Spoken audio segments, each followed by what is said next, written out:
सबसे जो I mean I loved all the scenes जो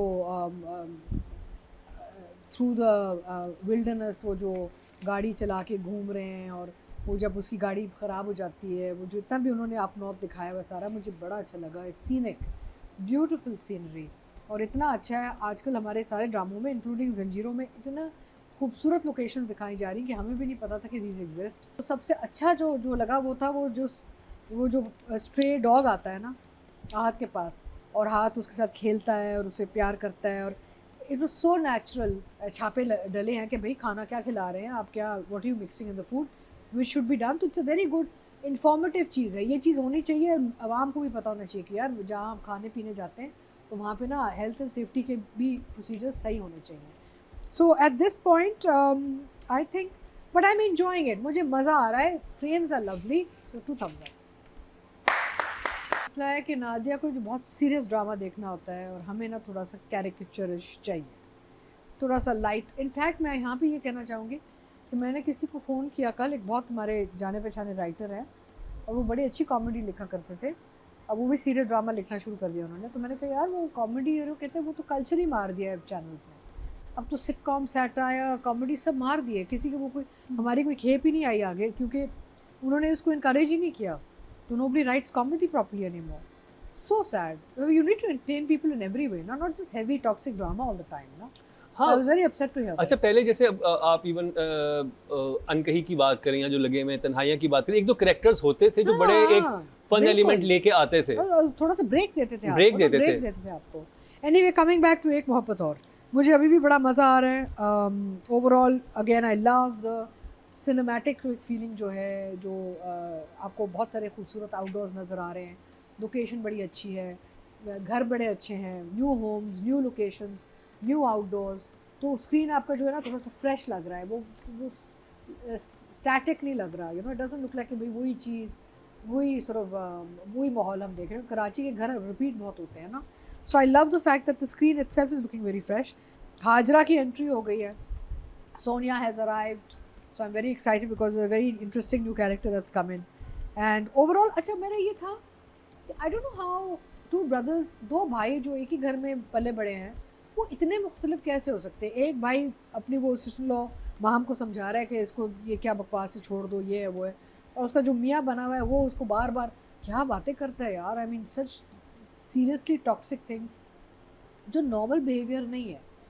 आई थिंक आगे जाके लगेगा कि इस बंदे को कुछ है इशू, तो वो तो बता दिया है ना कि ही इज अ नार्सिसिस्ट, वो तो लेकिन घर वालों को क्यों नहीं पता, माँ बाप को क्यों नहीं आइडिया? नार्सिसिस्ट से भी आगे I think this guy has some serious sort of you know disorder, personality disorder type चीज़ चल रही है।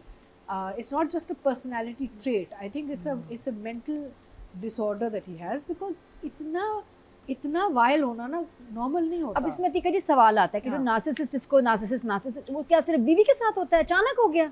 नार्सिसिस्ट सबके साथ होता है, जैसे तो कैसे जी, तो कैसे माँ बाप को नहीं पता और वो ऐसे हुए में, अच्छा इसकी गलती थी, उसकी गलती थी, क्यों इसके ये पीछे वर्ड पड़ा बात है है कि nobody knows. So there's I don't know what the issue is. या तो ये, या तो the acting is not good. I'm being very honest. या तो एक वो आगे जाके खुलेगा कि इस बंदे को सीरियस, कैरेक्टर को सीरियस इश्यूज हैं आगे जाके, या फिर आई थिंक जिनको कास्ट किया गया he is not carrying the role the way it should been carried.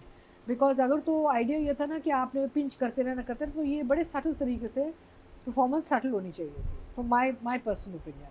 So anyway I am enjoying it, मज़े का है।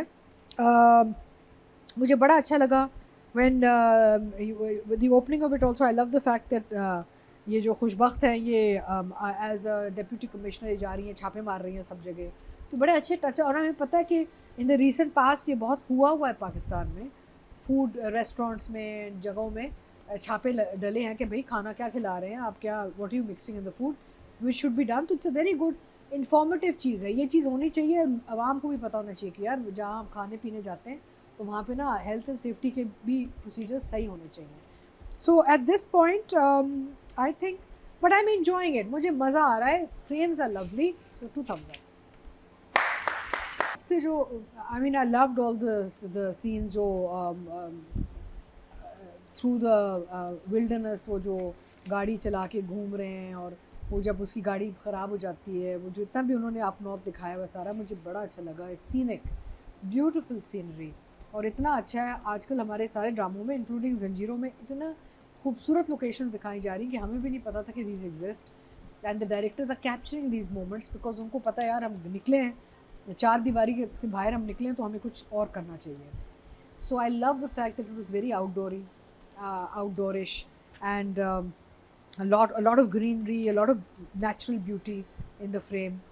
मुझे लेकिन जो सबसे अच्छा जो लगा वो था वो जो स्ट्रे डॉग आता है ना आहत के पास और हाथ उसके साथ खेलता है और उसे प्यार करता है और इट वाज सो नेचुरल. आपको लग रहा था कि वो वैसी फ्रेम में कहीं से आके मिल गया होगा और and they made it part of the story telling which was lovely. And it was a really nice touch because we're always talking about these animals on the roads and how they're mistreated and abused and people don't take any ownership and लोग पत्थर भी मार रहे होते हैं. तो I really like the fact that the animal was being treated so kindly with so much affection in the frame which was lovely. और ये बच्चे भी देखते हैं ड्रामे तो उनको भी ये चीज़ें देखनी चाहिए कि आपने जानवरों के साथ कैसे उनकी क्या ट्रीटमेंट होनी चाहिए. ये भी एक ज़िंदा चीज़ होती है और अल्लाह ताला की एक मखलूक है. इसको आप इज़्ज़त दिया करें. So the thing is that basically I feel that coming back to the story itself, अब ये खुशबख्त और सीमा के बीच में जो होने लगा है ना वो जो उसको तस्वीरें मिल गई हैं फ़ोन पे खुशबख्त की यहाँ पे एक बड़ा बैंग आने लगा है. बस नाउ देखिए हम थ्रू आउट कह रहे थे ना कि why does this chap keep coming by to meet her and talk to her है ना the cousin और क्या है और he's in love with her. तो हम लास्ट टाइम हमने बात की थी कि ये डेंजर जोन है. अब तो ये लड़कियों के बीच में क्या डिस्कशन होगी लड़ाई होगी. सो ये बड़ा एक अच्छा क्वेश्चन मार्क पे ये फ्रीज हुआ है drama. I want to see next week क्या होता है बिकॉज ऑब्वियसली कोई पोल खुल गया है यहाँ पे.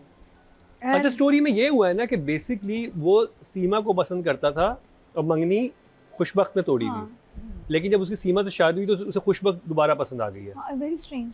ये हुआ है. नहीं ये तो अजीब मुझे नहीं पता ना मंगनी क्यों तोड़ी थी. यही बात है एग्जैक्टली यही बात है कि इससे तो मंगनी हुई भी थी और उसने फिर और इसने तोड़ी चीट कर रहा था उसको. उसने मंगनी तोड़ दी थी उससे मोहब्बत हो गई. He's अब fallen उसको ये बुरी लग रही है और ये अच्छी लग रही है. when the time comes. Yeah, he's basically a confused man.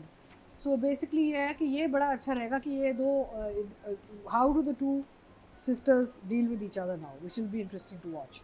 And overall I think it's moving fine for me. Enjoy the light-hearted treatment, enjoy the frames. मुझे एक फारूक रिंद का एक जो स्टाइल है वो बहुत समझ में आता है और मुझे उनके ड्रामे में हमेशा बहुत मज़ा आता है देखने में. So I will give writing and direction because even the stories except for ये जो इसका जो भाई है वो जो बड़ा OTT ओवर द टॉप चला गया है उसमें ये है कि या तो कुछ आगे खुलेगी बात या फिर डायरेक्टर ने did not guide this actor the way he should have and told वो कैरेक्टर को टोन डाउन करना चाहिए था ना. वो मीसनी तरीके से वो तो घर में इतना ऊंचा चीख रहा है बीवी को. घर वालों को नहीं पता. या तो घर वाले आगे जाके बताएंगे कि जी उनको पता था लेकिन वो इग्नोर कर रहे हैं. They know he is got some issue. I don't know एक क्वेश्चन मार्क आता है उधर. बाद आगे जाके देखना पड़ेगा हमें. So I think but I will still give both writing and direction an 8 each.